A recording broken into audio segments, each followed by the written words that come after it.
کچھ پیغمبر ایسے آئے جن پر بڑی مشکلات تھیں، انہوں نے مشکلات میں ہمیں پکارا، کسی بت کو نہیں پکارا، مزاروں پہ نہیں گئے، سیدھا سیدھا انہوں نے اللہ سے دعائیں مانگی اور اللہ نے ان کی پکار کو پورا کیا۔ تو یہاں سے شروع کرتا ہے قرآن، نوحًا اذ نادیٰ من قبل، نوح علیہ السلام 950 سال تبلیغ کرتے کرتے قوم نے ٹینشنیں دیں، نوح نے ہمیں پکارا کہ اللہ اس قوم سے نجات دے دے مجھے، فاستجبنا لہ، ہم نے ان کی پکار کو سنا، فنجیناہ وأہلہ من الکرب العظیم، ان کو اور ان کے گھر والوں کو بہت بڑے عذاب سے ہم نے بچا لیا، بہت بڑے عذاب سے مراد یہ کہ جو ٹینشن قوم نے دی ہوئی تھی۔ اور وداؤد وسلیمان، اور اے نبی داؤد اور سلیمان کا بھی تذکرہ کریں۔ ایک کھیت میں بکری نے گھس کے کچھ نقصان کیا تو کیس آیا داؤد اور سلیمان علیہ السلام کے پاس، حضرت داؤد نے جو فیصلہ کیا اس کے بجائے آپ کے بیٹے حضرت سلیمان کا فیصلہ زیادہ اچھا تھا، تو قرآن نے ان کی تعریف کی کہ بیٹے نے جو کام کیا وہ باپ کے فیصلے سے بھی اچھا، لیکن قرآن کہتے ہیں ہم نے دونوں کو علم دیا، اور ہم نے داؤد علیہ السلام کے لیے پہاڑوں کو مسخر کر دیا اور پرندوں کو بھی۔ پرندے اور پہاڑ، داؤد علیہ السلام جب تسبیح پڑھتے تو پرندے بھی اور پہاڑ بھی ان کے ساتھ لا الہ الا اللہ کا ذکر کرتے۔ یہ معجزہ تھا داؤد علیہ السلام کا۔ یہ معجزے کیوں ملے یہ میں پہلے درسوں میں بیان کر چکا ہوں۔ داؤد علیہ السلام کی بہادری تھی نا، جالوت کو قتل کیا تھا انہوں نے، بھول گئے کیا آپ لوگ؟ اچھا آگے قرآن کہہ رہا ہے وَعَلَّمْنَاهُ صَنْعَةَ لَبُوسٍ لَكُمْ، اور ہم نے ان کو زرہیں بنانا سکھایا داؤد علیہ السلام کو جنگوں کے لیے، تلواریں اثر نہ کریں۔ لوہے کے لباس، لوہے کی ٹوپیاں بناتے تھے داؤد علیہ السلام، لوہا ہاتھ میں پگھلا دیا تاکہ سخت لڑائیوں میں یہ لوہا کام آئے۔ دیکھو اللہ نے کیسے اسباب کے ساتھ جوڑا ہے نا جہاد کو۔ اللہ یہ بھی کر سکتا تھا اے داؤد ہماری مدد آپ کے ساتھ ہے، آپ کو کیا جنگی ٹوپی کی اور جنگی ڈریس کی ضرورت ہے، آپ جائیں ایسے ہی جائیں، اللہ کی مدد خود بخود آسمان سے اترے گی۔ بھائی جو آپ کر سکتے ہیں آپ کو کرنا پڑے گا۔ جب میدان میں تیر چلتے ہیں، تلواریں چلتی ہیں تو گوشت پہ لگیں گی تو گوشت کٹے گا، تو اس کے لیے ڈیفنس ہے۔ ہمارے نبی بھی جنگی ٹوپیاں پہن کے میدان جہاد میں جاتے تھے۔ آج گارڈ رکھنے کو توکل کے خلاف لوگ سمجھتے ہیں اور اسلحہ رکھنے کو توکل کے خلاف سمجھتے ہیں، تو یہ پاگل ہونے کی بہت بڑی دلیل ہے۔ ہمارے نبی صلی اللہ علیہ وسلم جب فتح مکہ میں داخل ہوئے نا جنگ میں، تو آپ صلی اللہ علیہ وسلم نے عام معافی کا اعلان کیا، لیکن کچھ لوگوں کے بارے میں کہا جہاں پاؤ قتل کر دو۔ تو ابن خطل تھا غالباً، ایک بڑا بدبخت صحابی نے کہا یا رسول اللہ وہ غلاف کعبہ سے پکڑا ہوا ہے اس نے اور پناہ مانگ رہا ہے۔ تو آپ اپنی جنگی ٹوپی اتار رہے تھے، اس وقت جنگ ختم ہو گئی تھی نا، اور آپ نے فرمایا کہ وہیں قتل کر دو اس کو۔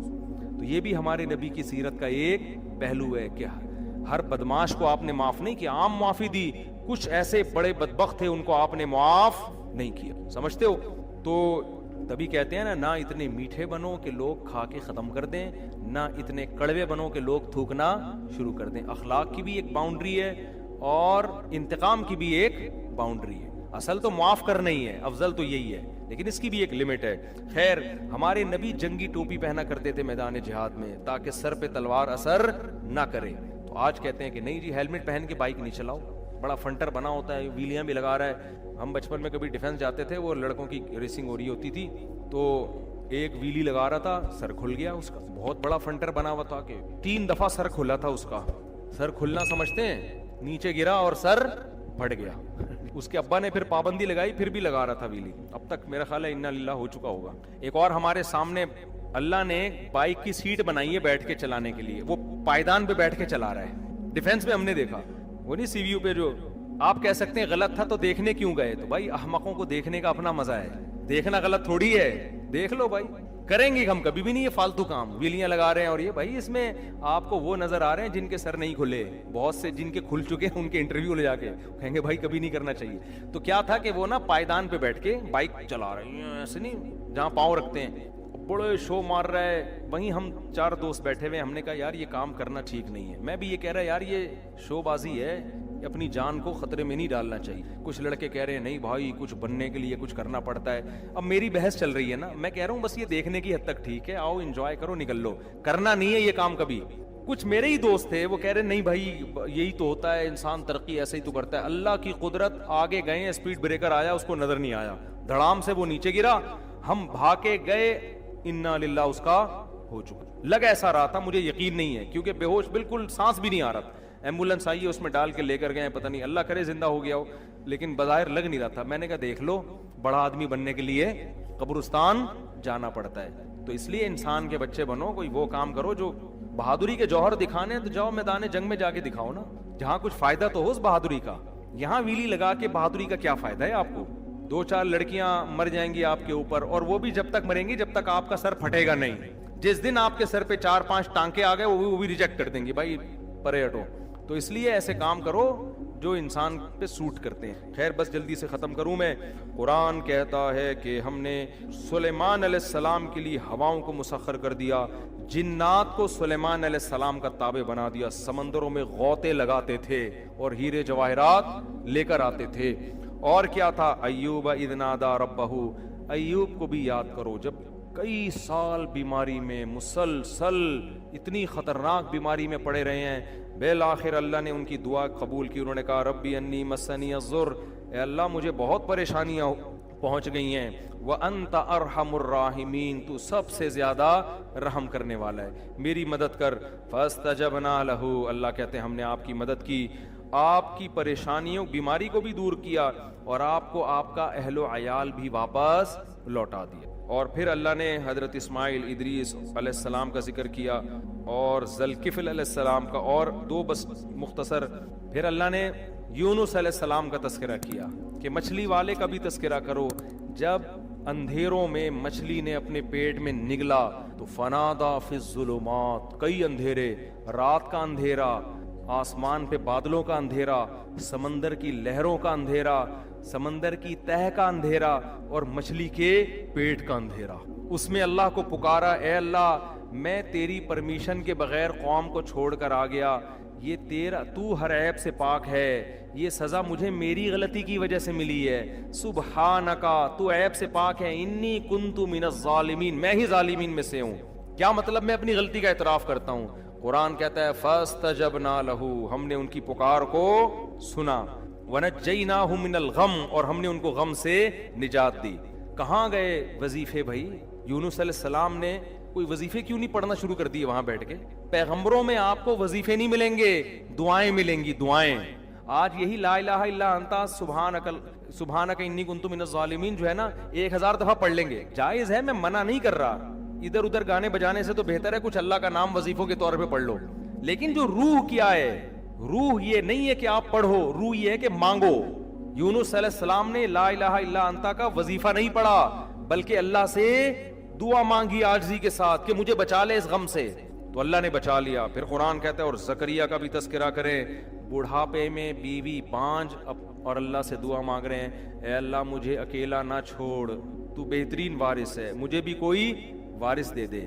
اللہ کہتے ہیں فاستجبنا لہ, ہم نے ان کی پکار کو قبول کیا بڑھاپے میں, ووہبنا لہ یحییٰ, ہم نے ان کو یحییٰ علیہ السلام دیے, اور ہم نے ان کی بیوی کو صحت دے دی, بانجھ پن دور کر دیا, بڑھاپا بھی ختم کر دیا. کیوں؟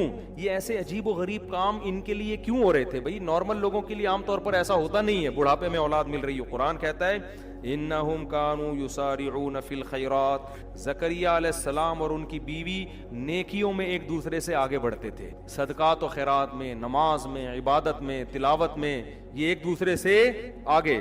وَيَدْعُونَنَا رَغَبًا وَرَهَبًا, اور یہ ہمیں اللہ کی امید اور خوف سے دعائیں مانگا کرتے تھے ہم سے. تو اس سے کیا پتہ چلتا ہے؟ وَكَانُوا لَنَا خَاشِعِينَ, اور ہم سے ڈرتے تھے. اس سے پتہ چلتا ہے جس گھر میں اللہ کی عبادت ہو, صدقات و خیرات کا معمول ہو, اور جس گھر میں دعائیں مانگنے کا معمول ہو, تو پھر ان کے ساتھ اللہ تعالیٰ ایسے معاملات کرتے ہیں جو دوسروں کے ساتھ نہیں کرتے. بڑھاپے میں اولادیں مل رہی ہیں ان کو, اور آج گھروں میں یہ سارا ماحول کیا ہو گیا ہے؟ ختم. ہر وقت موبائل گیم چل رہے ہوتے ہیں, ڈرامے چل رہے ہوتے ہیں, گانے چل رہے ہوتے ہیں, فلمیں چل رہی ہوتی ہیں. تو پھر اللہ کی مدد کہاں سے آئے گی بھائی؟ جو اللہ کی خاطر گناہوں سے بچتے ہیں, گھر میں عبادت کا ماحول ہوتا ہے, تو اللہ ان کے ساتھ ایسے کام کرتے ہیں, ایسا پروٹوکول دیتے ہیں تو دوسروں کے ساتھ نہیں. بس ایک آیت پڑھ کے بیان ختم کرتا ہوں. ابراہیم علیہ السلام کو جب بڑھاپے میں اولاد کی خوشخبری ملی ہے نا, قرآن کہتا ہے کہ فرشتے جب ابراہیم علیہ السلام کے پاس آئے انسانی شکل میں, بچڑا سامنے رکھا, فرشتوں نے کھایا نہیں. ابراہیم علیہ السلام گھبرا گئے کہ یہ دشمن تو نہیں ہے. انہوں نے کہا نا نا نا, ہم تو اللہ کے فرشتے ہیں, ہم کھانے کی ہمیں رغبت نہیں, یہ تو ہمارے لیے پتھر ہے. ابراہیم علیہ السلام کی جو زوجہ تھی نا بوڑھی, وہ حضرت سارہ, وہ دروازے پہ کھڑی ہوئی تھی.